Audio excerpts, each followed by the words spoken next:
Hi everyone, thank you so much for joining my talk. This talk will be about a use case that I had in one of the companies that I worked for, in which we had Airflow, and Airflow is a tool to run tasks or jobs. Some jobs need secrets, some don't, and we had some challenges when it comes to secret management, how we provide the secrets to Airflow, how we do it in a secured way, how we do it in one single way so all developers know specifically or exactly how to use and leverage secrets in their Airflow jobs, etc. So I'm going to cover here the requirements, solution, the whole works. But first of all, hi, my name is Hila Fish. I'm a DevOps tech lead. I have over 15 years of experience in the tech industry. I talk about DevOps topics in conferences quite a lot. One of them is Terraform, so that's why I also got recognized as a HashiCorp ambassador, and I am a HashiCorp ambassador for the second year. And this is my second talk about a HashiCorp tool. So Terraform, and now I have a talk about Vault as well. So that's that. And I also help organize conferences in Israel where I live. DevOps Days Tel Aviv is the biggest one. So the agenda for today's talk, we will cover the problems with secrets management and usage. We will cover the solution that met our needs. And we will cover what did we achieve. Spoiler, we achieved success, but in several aspects. So the problems. What were the pains with secret management and usage? So first of all, we had a general problem. There was no decision or standard about secrets management, meaning that we had in the company HashiCorp Vault. It was deployed and maintained by SecOps team for the entire company to use. And we should use it because security team said that they are on board. They said that HashiCorp Vault ticked all the boxes and licenses were purchased and it was installed and everything was good to go. But we are not using it. And we had no plans to use it and no priority to use it, and no shared vision to tap into the company vision of having one tool and one centralized place to manage secrets. So that's about that. And one note for you all, it doesn't matter if the company that you work for is small, medium, or a big enterprise. If there is no standard and no overall decision of setting standards, not only about secrets management, but in general, and sharing resources and infrastructure is not something that you do in the company, and you think that reinventing the wheel all over again every time a need rises is okay, then quickly you can find yourself in a scenario of maintaining different solutions or tools for the same use cases, which in the long run is not really viable. We also had a specific problem, no decision or standard about secret management specifically in Airflow. So Airflow was widely used in the department that I worked for in all flows related to data. So the fact that there was no standard or one secured way of using secrets in Airflow was an issue. The way that secrets were provided for Airflow jobs up until that point, before the solution that I'm going to share here, were two ways. Secrets were kept in Airflow built-in connections and variables. And if there is no standard or active decision that was taken, then the users will just use what is available for them, and it makes sense, So in our case, what Airflow offers is not secured at all, and we will understand why in a bit. So this is default. Some use cases did kept the secrets in AWS Secrets Manager. It is secured, but there wasn't really an official solution to use AWS Secrets Manager, so it was an overhead to manage. Some used it, some don't. Some created the secrets through Terraform, some created it manually, so it was hard to really manage it, everything. And this is a very specific problem with Airflow. So whenever you set up a secret in a connection or variable in Airflow, it basically means that you get a secret and you get their secret, and everyone has access to all secrets, because this is how it goes with connection and variables in Airflow. They are shared across all Airflow jobs. Everyone has access to all secrets that are defined, which is a big security no-no. So I assume they called it connections and variables and not secrets for a reason. So that's the thing. Secrets should never be shared with those who don't use it, because it gives more opportunities to exploit them. So free love is not always a good thing. Okay, so what do we want? Depends on who do you ask. Security asks for segregated secrets, and not only security, us DevOps team wanted it too because we are security minded. Data engineers said, we don't care, just give us one easy way to get secrets, because if we use connections variables, you say it's not secured. And if we use AWS Secrets Manager, you said it's not supported because it's not really the official solution. So give us one easy way to get secrets, reasonable. And when can we have it? Once design and implementation are done, of course. So when we were done, we provided them and they used it. So let's go over first the requirements and then the solution. So the high level requirement is that security won't be shared across all Airflow jobs, aka have secrets segregation.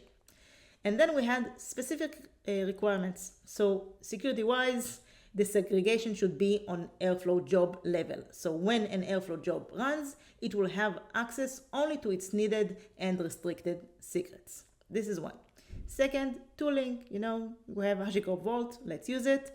So secrets will be kept in HashiCorp Vault with ownership hierarchy, which is very important to understand because the solution that I'm going to share here is based on that. So when I say ownership hierarchy, I mean that in Vault, whenever we create new secrets, we don't create it, in Vault, you have key values which are kept in a dictionary. So we had a high level dictionary of team, but you can choose to have products, for example, if you want to. So a team, and then inside the team, there's a project or sub-project, and then the key value dictionaries for that project. So that hierarchy was important for the solution that I'm going to share in a second. And the logic basically means that the secrets retrieval mechanism should be on server side. So we have Airflow side, the Airflow operators that I will cover in a second, and a secret service side, which was a service on my end, DevOps, that retrieved the actual secrets from Vault. So both of them are on server side and not client side. The solution, here comes a secret service and secured operator. So solution was comprised of three components. First of all, Airflow secured operator. So Airflow was a tool that was maintained by a developer team.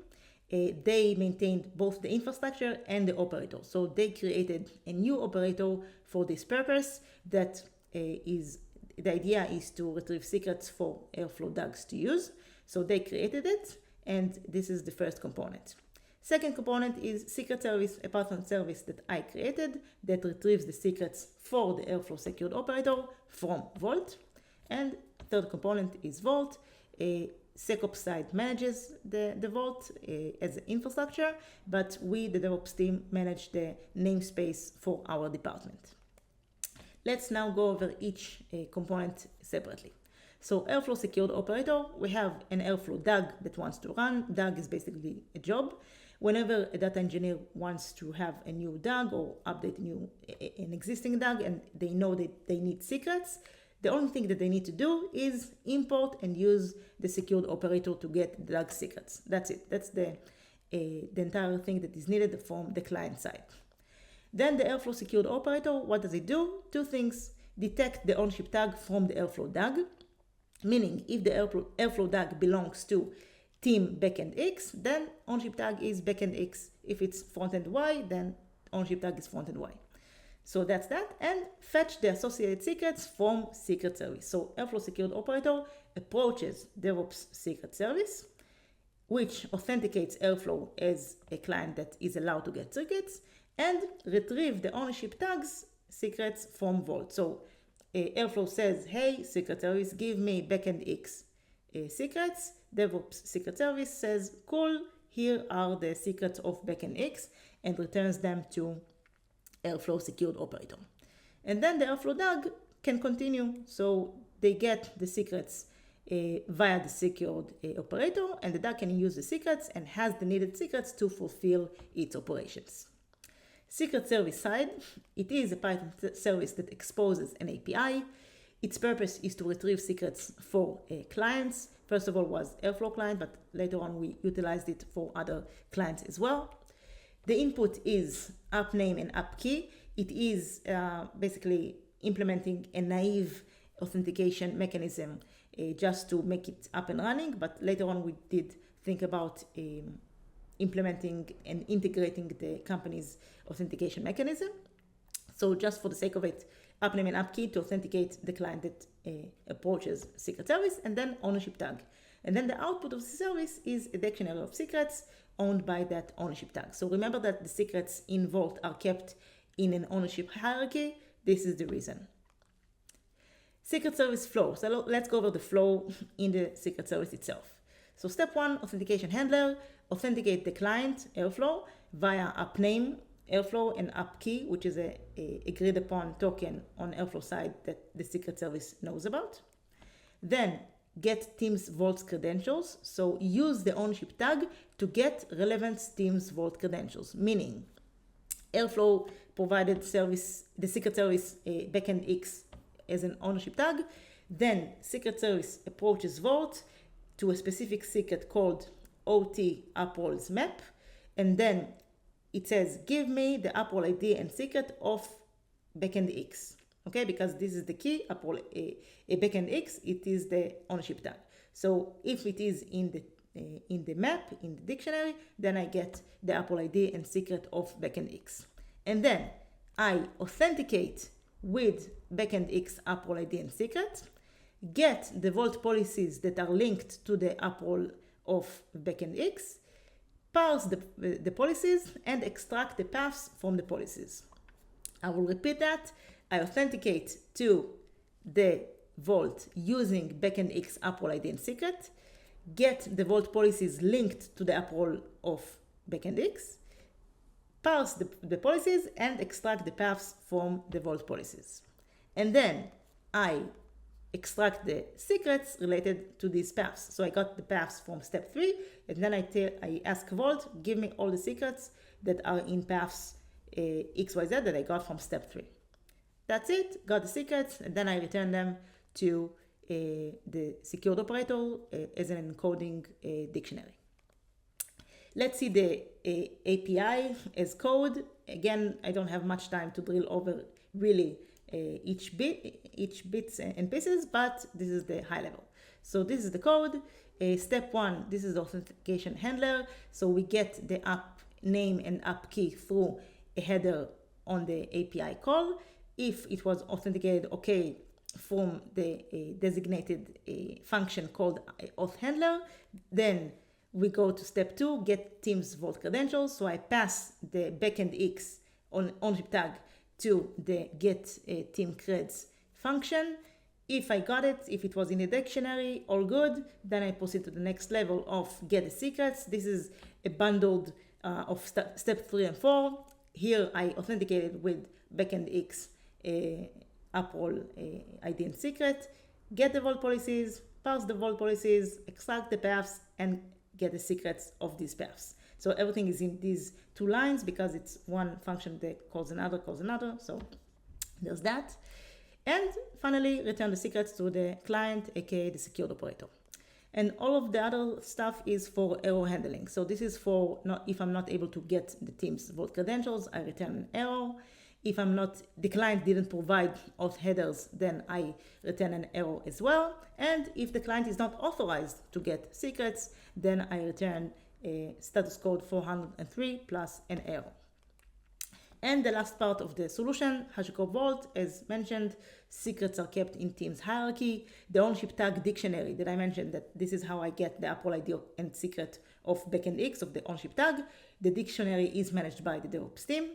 SecOps manage the Vault as infrastructure, as a platform, and the DevOps team manage the department's namespace.